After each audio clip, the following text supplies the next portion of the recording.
Hi மக்களே, இப்போ தான் எங்கள் ஊர் மார்க்கெட் போயிட்டு இருக்கேன். வாங்க என்னெல்லாம் வாங்கியிருக்கேன்னு பார்க்கலாமா? இப்போ இப்போ எங்கே இருக்கிய பாருங்க மக்களே, எங்கள் அப்பா உட்காந்துல எங்கே இருக்கிய?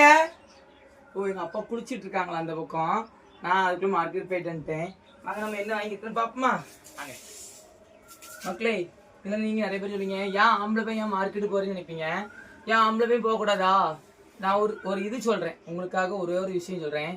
இப்போ இப்போ நான் ஆம்பளை பையன், இப்போ எனக்கு கல்யாணம் ஆகிட்டு, எனக்கு கல்யாணம் ஆனபடி என் ஒய்ஃப் தான் மார்க்கெட்டுக்குலாம் போவா. என் ஒய்ஃபுக்கு வந்து இப்போ குழந்தை பிறக்க டைமில் இருக்குது, 9 மாதம் இருக்குன்னு வச்சுக்கோங்க. அப்போ வயிற்றுக்குள்ளே இருக்கும்போது அவள் மார்க்கெட்டு போக முடியுமா? போக முடியாது. அப்போ நம்ம தான் போக முடியும். நம்ம பொண்டாடி மாசமாக இருக்கும்போது நம்ம தான் போக முடியும். அதனால இப்போமே நம்ம என்ன செய்யணும், போனா வச்சுக்கோங்க, இப்போ வெக்கப்படாமல் போகலாம். அதனால் யாரும் மார்க்கெட்டுக்கு போகக்கூடாது அப்படிலாம் கிடையாது. எல்லாருமே போகலாம், ஆம்பளையும் போகலாம், பொம்பளையும் போகலாம்.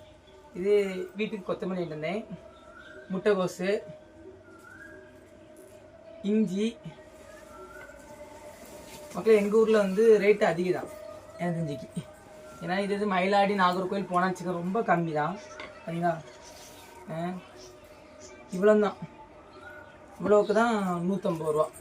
நான் இது மயிலாடிக்கு 150 ரூபா கொண்டு போனால் 3 கட்டை போய் 2 கட்டை போய் நஷ்டம் வந்துடுவேன். சரி, என்ன எங்கள் ஊரில் வந்து ரேட்டு எப்போவும் அதிகமாக இருக்கும்.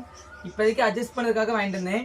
தக்காளி, மிளகா, வெங்காயம், உருளைக்கிழங்கு, இஞ்சி, வேறு முட்டைகோசு, கொத்தமல்லி. சரி மக்களே, நீங்களும் அம்மா அப்பாவுக்கு பொண்டாட்டிக்கு இந்த மாதிரி வாங்கி கொடுங்க, வெக்கப்படாதீங்க. சரிங்களா? மார்க்கெட்டுக்கு போய் எல்லா ஜாமும் வாங்கி கொடுங்க, ரேஷன் கடைக்கு போங்க, இந்த மாதிரி வெக்கப்படாதீங்க. யாரெல்லாம் இந்த மாதிரி பேருக்குன்னு சொல்லி மறக்காமல் கமெண்ட் பண்ணிட்டு போங்க. பாய்.